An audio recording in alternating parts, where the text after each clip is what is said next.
मार्क्सवाद के विचारों की श्रृंखला में आज हम मार्क्स के विचारों के मूल्यांकन पर चर्चा करेंगे। Evolution of Marxism view. Marks के महत्व के बारे में दो परस्पर विरोधी विचार व्यक्त किए गए हैं।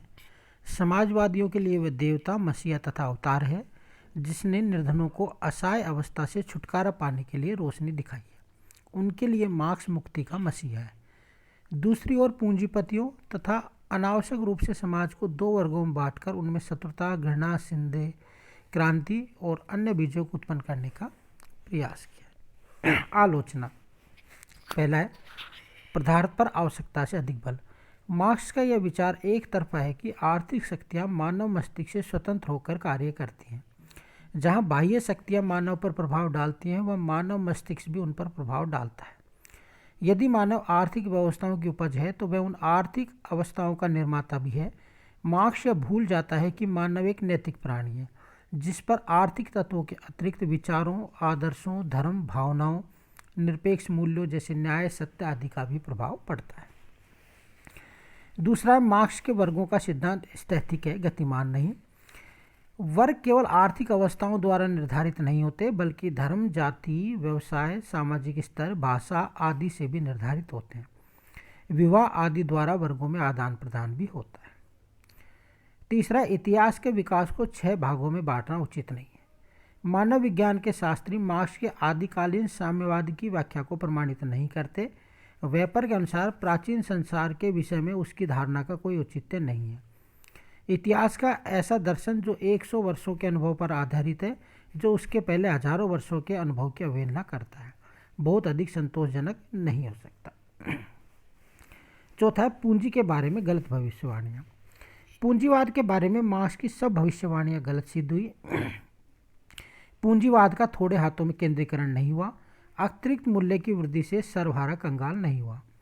मार्क्स इस बात की कल्पना नहीं कर सका कि लोक कल्याणकारी राज्य के विकास से सर्वहारा वर्ग की दशा खराब होने के स्थान पर सुधरेगी।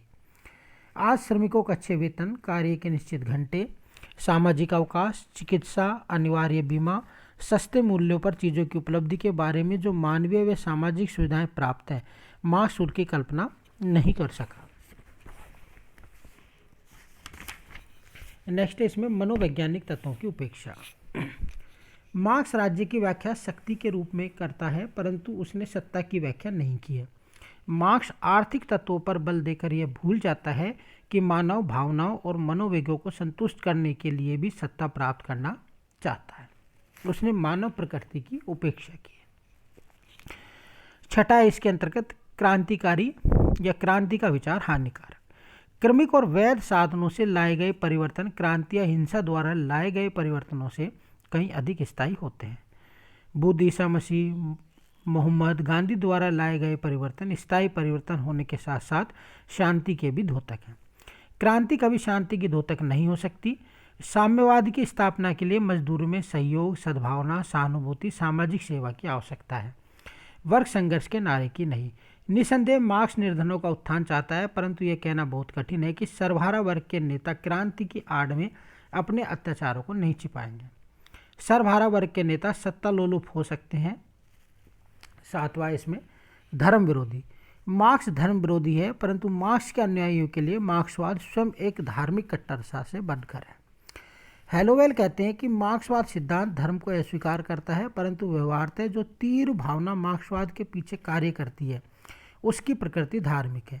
एक सच्चा मार्क्सवादी मार्क्स के मत को दिव्य वार्ता मानता है।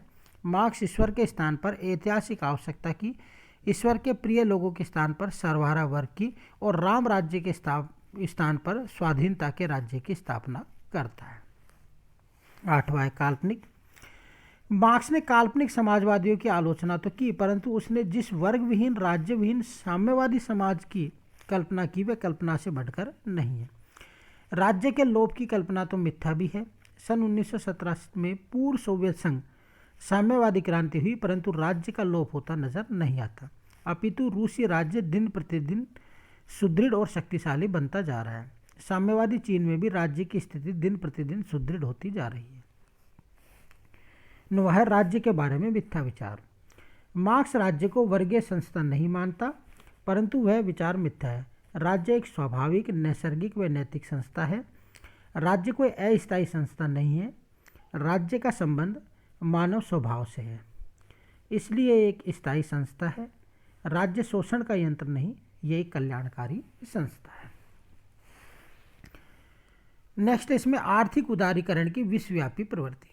वर्तमान में विश्व में आर्थिक उदारीकरण को जो विश्वव्यापी प्रवृत्ति चल रही है, उसने मार्क्सवाद को अप्रासंगिक तथा असामयिक बना दिया।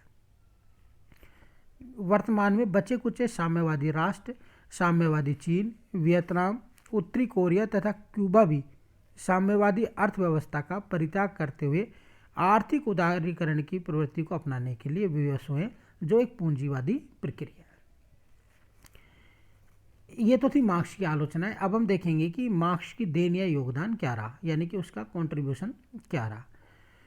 चाहे कुछ भी कहा जाए, मार्क्स के सिद्धांतों की चाहे कितनी ही आलोचना क्यों नहीं की जाए, मार्क्स का महत्व इनसे कम होने वाला नहीं।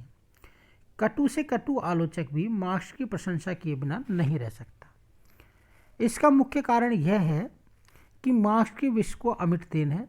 मार्क्स पहला व्यक्ति है जिसने अनेक महत्वपूर्ण सत्यों की खोज की और विकास के उन महत्वपूर्ण भविष्यों को देखा जो उसके समकालीन नहीं देख सके।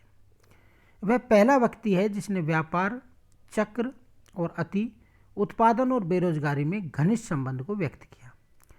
उसने अनुभव किया कि उद्योगों के यंत्रीकरण का प्रभाव राष्ट्रीय सीमाओं तक सीमित नहीं रहेगा। उसने अनुभव किया कि राष्ट्र की खुशहाली का एकमात्र साधन व्यापार नहीं है। वह पहला व्यक्ति है जिसने उन दोषों को व्यक्त किया जो यंत्रीकरण से उत्पन्न हो सकते हैं। मार्क्स यह विश्वास करने में सही है कि एक जगह पर एकत्रित होने से श्रमजीवियों में मनोवैज्ञानिक एकता पैदा हो जाएगी। उसने यह ठीक अनुभव किया कि औद्योगिकीकरण से सामाजिक संबंधों में महत्वपूर्ण परिवर्तन होते हैं। मार्क्स ने यह बताया कि इतिहासकारों द्वारा आर्थिक तत्वों की उपेक्षा की गई है। उसने इतिहास की नई दिशाओं को खोल दिया। मार्क्स का कहना यह ठीक है कि राजनीतिक और कानूनी संस्थाओं तथा आर्थिक प्रणाली में पारस्परिक निर्भरता होती है। मार्क्स ने समाजवाद को वैज्ञानिक एवं व्यवहारिक बनाया। उसने इसे दर्शन और दिशा प्रदान की। केटलिन कहते हैं कि मार्क्स ने एक आंदोलन की व्यवस्था की जिसका अपना स्वीकृत मत अथवा विचारधारा है। यह एक ऐसा आंदोलन है जिसका अब तक अपना कोई संतोषजनक सिद्धांत नहीं था। मार्क्स ने समाजवादी आंदोलन के लिए वह सब कुछ किया जो मैकियावेली ने राज्य के सिद्धांत के लिए किया। इन सब तथ्यों की खोज के कारण मार्क्स 19वीं शताब्दी का सर्वोत्तम सामाजिक दार्शनिक है। मार्क्स का नाम जब से रोशनी में आया है, विश्व में सबसे अधिक लोकप्रिय है। लाखों ही लोग उसकी रचनाओं का अध्ययन करते हैं, मनन करते हैं, अनुसरण करते हैं या आलोचना करते हैं। मैक्सी कहते हैं कि मार्क्स के समय में सभी समाजवादी विचारधारा या मार्क्सवादी हैं या मार्क्सवादी विरोधी हैं या अर्ध मार्क्सवादी हैं। अधिकांश मार्क्स विरोधी या गैर मार्क्सवादी विचारों का प्रयोग या तो मार्क्स के विचारों का खंडन करने के लिए किया गया या उन्हें विदेशी प्रयोगों में ग्रहण करने के लिए किया गया। राजनीतिक विचारों के इतिहास में पहले कभी एक व्यक्ति या किसी साहित्य को राष्ट्रीय प्रणाली में इतना अधिक स्थान नहीं दिया गया जितना मार्क्स तथा उसके विचारों को दिया गया। पूर्वी सोवियत संघ तथा चीन एवं रोमानिया, बल्गेरिया, यूगोस्लाविया, चेकोस्लोवाकिया जैसे छोटे राष्ट्र मार्क्स के विचारों का अनुसरण करते रहे हैं तथा उन्हें राष्ट्रीय नीति और सामाजिक व्यवस्था के रूप में वास्तविकता बनाने का प्रयत्न करते हैं। यह ठीक है कि लोक के विचारों ने अमेरिका की क्रांति को प्रेरणा दी और रूसों के विचारों ने फ्रांस की क्रांति के मार्ग को प्रशस्त किया, परंतु अमेरिका या फ्रांस के नेताओं ने कभी भी लोक या रूसों के विचारों को राष्ट्रीय नीतियों में नहीं दोहराया, जैसा कि साम्यवादी नेता मार्क्स के विचारों को दोहराते रहे।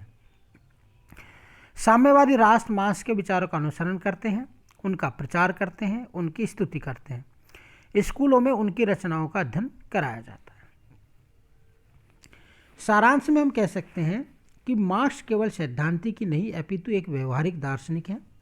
वह जीवन भर अन्याय और असमानता से भिड़ता रहा और श्रमिकों को संगठित करता रहा। किसी लेखक ने कहा है कि मार्क्स के विचारों को स्वीकृत अथवा अस्वीकृत किया जा सकता है, किंतु वास्तविकता यह है कि जब तक वर्ग शोषण और अंधविश्वास है, मार्क्स का औचित्य बना रहेगा। वेपर कहते हैं कि मार्क्स का स्थान विश्व में राजनीतिक चिंतन करने वाले आचार्यों के किसी भी समूह में पूर्ण रूप से सुरक्षित है। हेकर कहते हैं कि यदि इस नक्षत्र पर पूर्व सोवियत शक्ति का उदय भी न हुआ होता तो भी राजनीतिक सिद्धांत को उनकी मार्क्स और एंजल्स की प्रमुख देन होती। इसलिए वर्तमान में साम्यवादी राजनीतिक व्यवस्थाओं का अपनी कमजोरियों के कारण भले ही पतन हो गया है, लेकिन मार्क्सवाद अप्रासंगिक है तथा असामयिक नहीं हुआ है। एक विचारधारा के रूप में उसका महत्व सदा बना रहेगा।